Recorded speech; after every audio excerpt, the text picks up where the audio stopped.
Hello students, this is Shubham Chowdhury and welcome to the institute. আশা করছি সবাই ভালো আছো এবং সবার প্রিপারেশন খুবই ভালো চলছে।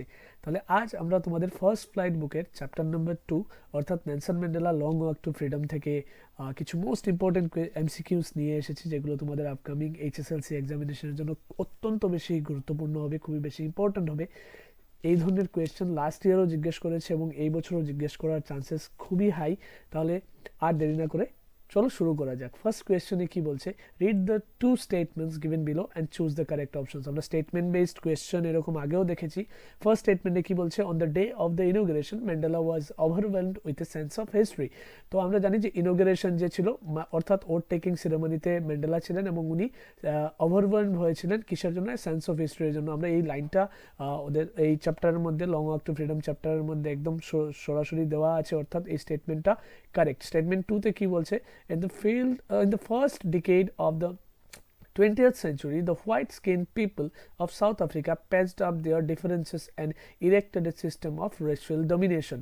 হ্যাঁ, যে আমরা জানি যে হোয়াইট পিপলরা ব্ল্যাকদের উপরে একটা 20th সেঞ্চুরি থেকেই কি হয়েছিল, একটা ব্ল্যাকসদের সাথে যারা ব্ল্যাকস ছিল ওদের উপরে হোয়াইট স্কিন মানুষরা নানান ধরনের অত্যাচার চালিয়ে গিয়েছিল, রেসিয়াল ডিসক্রিমিনেশন বা ডমিনেশন চালিয়েছিল। তাহলে এই স্টেটমেন্টটাও ট্রু, অর্থাৎ statement 1 and statement 2 both are correct. তাহলে কি হয়ে যাবে, স্টেটমেন্ট 1 এটা হয়ে যাবে option C. Question number 2, the policy of apartheid created a deep and lasting wound in my country and my people. এটা নেলসন ম্যান্ডেলা বলছেন যে অ্যাপার্টহাইড পলিসির কারণে আমাদের দেশের প্রত্যেক মানুষের মধ্যে একটা গভীর এবং খুবই লং লাস্টিং একটা ক্ষত ক্রিয়েট করেছে, একটা কষ্ট দিয়েছে। এতদিন অনেক বছর ধরে অ্যাপার্টহাইড পলিসির কারণে ব্ল্যাকসদের উপরে নানান ধরনের অত্যাচার হচ্ছিল, রেসিয়াল ডমিনেশন হয়েছিল, আমরা সবাই জানি। তাহলে কিন্তু এখানের মধ্যে according to Mandela what unintended effect did this policy have. এই পলিসিটা, এই অ্যাপার্টহাইড পলিসি বানানোই হয়েছিল ব্ল্যাকসদেরকে অপ্রেস করার জন্য, কিন্তু এই অপ্রেস করতে গিয়ে একটা পজিটিভ সাইডও ডেভেলপ হয়েছিল এই ব্ল্যাকসদের মধ্যে। কি পজিটিভ সাইড বা কি আনইনটেন্ডেড এফেক্ট, যেটা সে চায়নি কিন্তু তার বিপরীতে তার যেটা অ্যাকচুয়ালি অ্যাপার্টহাইড পলিসি চেয়েছিল যে এদেরকে অপ্রেস করার চেষ্টা করেছিল, সেটা না হয়, সেটা তো হয়েছেই, কিন্তু এর সাথে একটা পজিটিভ সাইডও ডেভেলপ হয়েছে এই ব্ল্যাকসদের মধ্যে। কি দেখো, এখানের মধ্যে একটা অপশন বলছে ইট ডেস্ট্রয়েড দ্য ইকোনমি, না এটা তো না। It produce man of extraordinary courage. তাহলে আমরা জানি যে এই অ্যাপার্টহাইড পলিসির কারণে কিছু লোকের নাম দেওয়া আছে, যেমন অলিভার থাম্বো, ওয়াল্টার সিসুলো, এই ধরনের কিছু কিছু ব্যক্তির নাম দেওয়া আছে, যেমন নেলসন ম্যান্ডেলা। এদের মধ্যে এক্সট্রা অর্ডিনারি কারেজের একটা আলাদা রকমের সাহসের নির্মাণ হয়েছিল বা সাহস এসেছিল ওদের মধ্যে, উইজডম, জ্ঞান, জেনারসিটি, এইসব জিনিস। এটা ছিল অ্যাপার্টহাইডের আনইনটেন্ডেড এফেক্ট। তাহলে এটার আনসার হয়ে যাবে অপশন বি। কোয়েশ্চেন নাম্বার 3 তে বলছে choose the option that correctly identifies the two obligation mention by Mandela. তো আমরা জানি যে এই চ্যাপ্টারের মধ্যে ম্যান্ডেলা দুইটা অব্লিগেশনের কথা বলেছিলেন। কোন দুইটা অব্লিগেশন? দুইটা অব্লিগেশন কি? Obligation to his party and obligation two education? না, এটা না। Obligation to his family and obligation to his people community? Yes, obligation to his family, এটাই বলেছিল। এই দুটা অব্লিগেশন, একটা অব্লিগেশন হলো নিজের কমিউনিটির প্রতি আর আরেকটা অব্লিগেশন, হ্যাঁ এটাও এই পিপল অ্যান্ড কমিউনিটি, আর আরেকটা ছিল নিজের পরিবারের, ফ্যামিলির প্রতি। তো এখানের মধ্যে ওইটা তো দেওয়া নেই, সেকেন্ড অব্লিগেশনটা দেওয়া নেই, বাট ফার্স্ট অব্লিগেশন বলছে। তাহলে এই দুইটা অব্লিগেশনের মধ্যে beta correct answer. Obligation two military এটা নেই, অব্লিগেশন টু ওয়ান মানে না, এটাও নেই। তাহলে yes, option B is correct. আবার স্টেটমেন্ট বেসড কোয়েশ্চেন। স্টেটমেন্ট 1 এ বলছে as a student Mandela wanted freedom only for himself.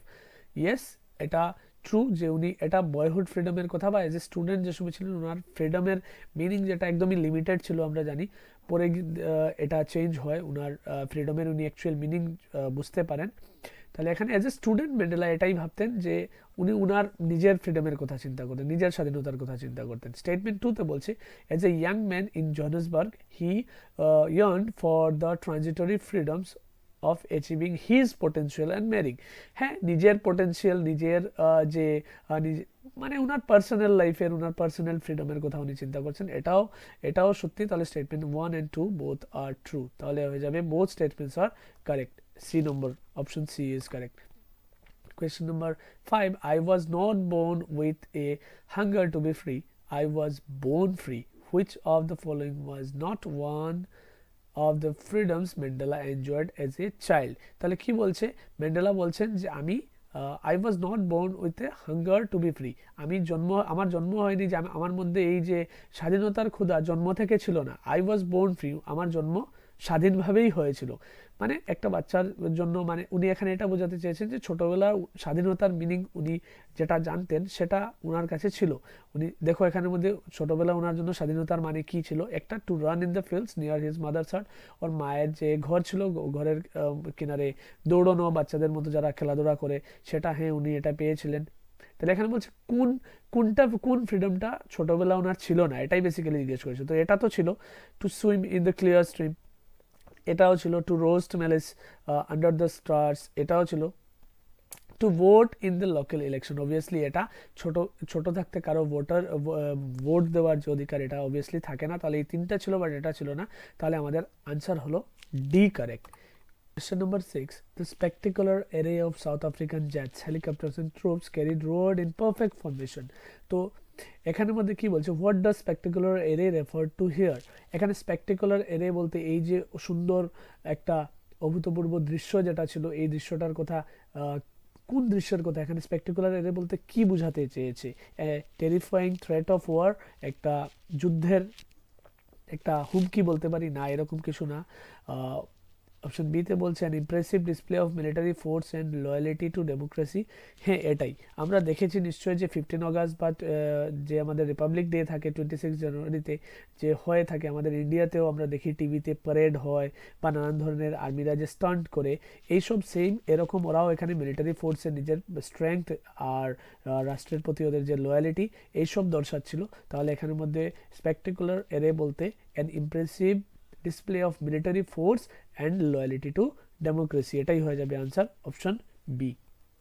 Next question, the বলছে man's goodness is a flame that can be hidden but never extinguished. The underlined word means, এখানে sorry underline দিতে ভুলে গেছি, এখানে underline হবে এই extinguish এর নিচে। তো এক্সটিংগুইশ মিনিং কি? এক্সটিংগুইশ শব্দের অর্থ হলো পুট আউট। এটা লাস্ট ইয়ার এসেছে সেম কোয়েশ্চেনটা। তাহলে এক্সটিংগুইশ এর মিনিং বলছে, এখানে বলছে নেলসন ম্যান্ডেলা বলছে যে মানুষের যে ভালোর দিক আছে, মানুষের যে সততা আছে সেটা কিছুক্ষণের জন্য লুকিয়ে রাখা যেতে পারে বাট সেটাকে কখনো নেভানো যেতে পারে না। এক্সটিংগুইশ শব্দের অর্থ হলো নেভানো, আর নেভানোকে বলে পুট আউট। তাহলে নেভানো শব্দের অর্থ, এক্সটিংগুইশ শব্দের অর্থ হলো put out. Mandela mentioned that his country is rich in minerals and gems, but its greatest wealth is. তো according to Nelson Mandela, what is the greatest wealth of his nation? তাহলে এখানে আমরা সবাই জানি যে উনার মতে উনার দেশের গ্রেটেস্ট ওয়েলথ হলো its people.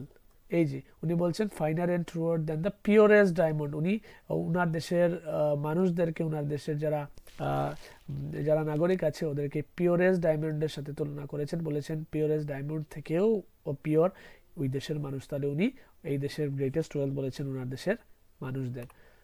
We have at last achieved our political emancipation. Choose the correct meaning of the underlined word. Emancipation শব্দের অর্থ কি? ইমানসিপেশন শব্দের অর্থ হলো ফ্রিডম ফ্রম রেস্ট্রিকশন। তো যে কোনো ধরনের রেস্ট্রিকশন থেকে নিজাত পাওয়া বা বের হয়ে যাওয়া। তো এটাই বোঝাতে চেয়েছে যে যত ধরনের রেস্ট্রিকশন থেকে, যত ধরনের বাধা ছিল এসব থেকে ওনারা স্বাধীন হয়ে গেছেন। এটার মিনিং হলো ইমানসিপেশনের মিনিং হলো freedom from restriction. Next question, the structure they created form the basis of one of the harshest, most inhuman societies the world has ever known. What structure is being referred to here? এখানে একটা স্ট্রাকচারের কথা বলা হচ্ছে। কোন স্ট্রাকচারের কথা বলা হয়েছে এখানের মধ্যে? এই স্ট্রাকচারটা বলা হয়েছে অ্যাপার্টহাইড স্ট্রাকচারের কথা, the system of apartheid. Option B is the correct answer. যখনই এই চ্যাপ্টারে কোনো স্ট্রাকচারের কথা বলবে মনে রাখবে অ্যাপার্টহাইড স্ট্রাকচারের কথা বলা হয়েছে। আর অ্যাপার্টহাইড ছিল একটা পলিটিক্যাল সিস্টেম যেটা হোয়াইটরা ক্রিয়েট করেছিল ব্ল্যাকসদের এগেনস্টে, ওদেরকে অপ্রেস করার জন্য। Next question, arrange the soaring in ceremony in the correct chronological order. তো সোয়ারিং ইন সেরেমনি মানে ওথ টেকিং সেরেমনির কথা বলছে। কোন ঘটনাটা প্রথমে হয়েছে এখানে অ্যারেঞ্জ করার জন্য বলছে। তাহলে দেখো এটা করার কিছু নিয়ম আছে, আমরা শর্টে করব। আমরা প্রথমে দেখে নেব কোনটা প্রথমে হয়েছে। বলেছে কি Nelson Mandela pledge to obey and uphold the constitution, প্রথমেই প্লেজ নিয়েছেন নেলসন ম্যান্ডেলা, না এরকম হয়নি। Mister de clerk was sworn in as the second, হ্যাঁ সবের প্রথমে কি হয়েছে, mister de Klerk sworn in as the second deputy president, প্রথমে মিস্টার ডি ক্লার্ককে সেকেন্ড ডেপুটি প্রেসিডেন্ট হিসাবে সেখানে সেখানে ওথ নেওয়ানো হয়েছে, বা সবার প্রথমে মিস্টার ডি ক্লার্কের কথা বলা হয়েছে। তাহলে অপশন 2 প্রথমে হয়েছে। তাহলে অপশন 2 দেখো কোনটার মধ্যে শুরুতে আছে, দেখো একটাই অপশন আছে এটার মধ্যে, অপশন 2, তাহলে এটা এরপরে 3 1, 2 এর পরে 3 নম্বর, তো কি হয়েছে দেখো, থাবো Mbeki was sworn in as the first, প্রথমে সেকেন্ড ডেপুটি প্রেসিডেন্ট এসেছেন, উনার ওথ টেকিং হয়েছে, উনি ওথ নিয়েছেন, তারপরে উনার পরে এসেছে ফার্স্ট ডেপুটি প্রেসিডেন্ট অর্থাৎ থাবো মেমেকি। তাহলে এখানের মধ্যে 2 3, তো দেখো এখানের মধ্যে তো এই অপশন 1 এর মধ্যে প্রথমে 2 আছে, তারপরে 3 আছে, তাহলে বাকিগুলো অপশন আমাদের দেখার প্রয়োজনই নাই। 11 এর আনসার হয়ে গেল অপশন এ। নেক্সটে বলছে why did the military general salute Mandela instead of arresting him. আচ্ছা, এখানে বলছে কি যে মিলিটারি জেনারেলসরা যে সময় এসেছিল ওথ টেকিং সেরেমনিতে, ওরা কেন ম্যান্ডেলাকে অ্যারেস্ট করেনি, বরং ওনাকে স্যালিউট করেছে। Because they were afraid of the government, কারণ ওনারা গভর্নমেন্টকে ভয় পেতেন, না এরকম কিছু না। Because their attitude had change due to the struggle and the new democratic order. Yes, এটাই হবে আনসার, কারণ ওনাদের যে ব্যবহার ছিল এটা পরিবর্তন হয়ে গেছে, কারণ ওনারা বুঝতে পেরেছেন যে এই যে লোকগুলো মানে ম্যান্ডেলা এবং ম্যান্ডেলার পার্টি অর্থাৎ আফ্রিকান ন্যাশনাল কংগ্রেস যেভাবে স্ট্রাগল করেছে এবং ওনাদের স্ট্রাগলটা কারেক্ট ছিল, ওনারা ঠিক সঠিক জিনিসের জন্য লড়াই করেছেন, এবং এটা খুবই অ্যাপার্থাইড সিস্টেম, একটা খুবই জঘন্য ধরনের একটা সিস্টেম ছিল, এসব ওনারা বুঝতে পেরেছেন এবং ওনারা মেনেও নিয়েছেন যে নতুন ডেমোক্রেটিক অর্ডার, যেটা নতুন নন রেসিয়াল যে Democratic party finally African national Congress ছিল, সেটার প্রতি ওনারা লয়াল ছিলেন। এর জন্য ওনাকে স্যালুট করেছিলেন, মানে যে জেনারেলস ছিল ওনারা ম্যান্ডেলাকে স্যালুট করেছেন, অর্থাৎ এটার আনসার হয়ে যাবে অপশন বি, সি। এবং তাহলে question number 14 assertion reason based question এটা। তাহলে বলছে কি, অ্যাসারশনে বলছে যে the oppressor must be liberated just as surely as the oppressed. তাহলে যারা নির্যাতন দেয় এবং যারা নির্যাতিত হয়, ওরা দুজনকেই লিবারেট হতে হবে, দুজনকেই স্বাধীন হতে হবে। তাহলে এখানের মধ্যে এটা তো একটা অ্যাসারশন, ঠিক আছে, বলেছে রিজন কি, যে এ ম্যান হু টেক্স, কেন কবি এরকম বলছেন যে যারা কাউকে অপ্রেস করে এবং যারা অপ্রেসড হয় দুজনকেই লিবারেট হওয়া প্রয়োজন, কেন বলছেন, রিজন কি, যে a man who text away another man's freedom, একজন ব্যক্তি যে অন্য মানুষের স্বাধীনতা কেড়ে নেয়, সেও প্রিজনার অফ হেট্রেড। ইয়েস, তাহলে অ্যাসারশন এই যে the oppressor must be liberated, এই কথাটা এটার রিজনটা হলো, আর তার মানে আমরা বলতে পারি যে অ্যাসারশনটাও কারেক্ট আর রিজনটাও কারেক্ট, আর এই রিজনটা অ্যাসারশনের কারেক্ট এক্সপ্লেনেশন। তাহলে এখানে কি বলছে, both A and R are true and R is the correct explanation of A। তাহলে এটাই হয়ে যাবে আনসার। যদি আমি তবু আবার একবার তোমাদেরকে এই জিনিসটা বুঝিয়ে দিচ্ছি যদি কারো বুঝতে অসুবিধা হয়েছে। দেখো এখানে অপ্রেসর মাস্ট বি লিবারেটেড, যারা অপ্রেসর ওদেরকে লিবারেট হওয়া প্রয়োজন এরকম বলে কবি মনে করেন, অর্থাৎ নেলসন ম্যান্ডেলা মনে করেন, কারণ যারা কাউকে যে কোনো ধরনের অত্যাচার করে বা যারা অত্যাচারিত হয়, ওরা দুজনকেই লিবারেট হওয়া প্রয়োজন, স্বাধীন হওয়া প্রয়োজন, এসব থেকে বেরোনো প্রয়োজন। কারণ রিজনটা কি, ওনার এরকম মনে হয়, কারণ যে মানুষটা একজন মানুষের ওপর আরেকজন ব্যক্তির স্বাধীনতা কেড়ে নেয়, সেও আসলে ঘৃণার জালে বন্দী। তাহলে অতএব এটার আনসার অ্যাসারশন রিজন দুটোটাই কারেক্ট। তাহলে both A and R are true and R is the correct explanation of A. আশা করি তোমরা বুঝতে পেরেছো কোয়েশ্চেনটা। Next question, what does the rainbow gathering imply in the context of the inauguration? Inauguration ceremony তে rainbow gathering বলে একটা phrase ছিল, rainbow gathering বলতে কি বুঝিয়েছে এটাই বলছে, a gathering of people wearing different dresses। না, এরকম না যে রেইনবো গ্যাদারিং বলতে যে আলাদা আলাদা ড্রেস লাগিয়েছে এর জন্য ওদেরকে কালারফুল দেখাচ্ছে, এরকম কিছু না।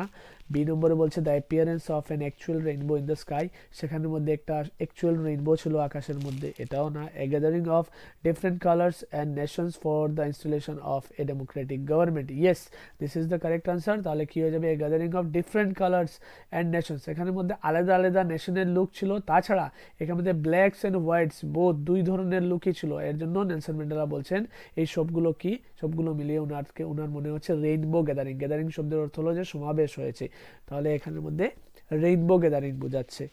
এই রেইনবো গ্যাদারিং শব্দের বা ফ্রেজটার মিনিং হলো এ gathering of different colours of Nations for the institution of a democratic government. তাহলে দ্যাটস ইট, আজকের জন্য এতটুকুই। আশা করি তোমরা এই 15টা কোয়েশ্চেন বুঝতে পেরেছো। পার্ট 2তে আমরা নেক্সট আরও কোয়েশ্চেনগুলো নিয়ে আসবো।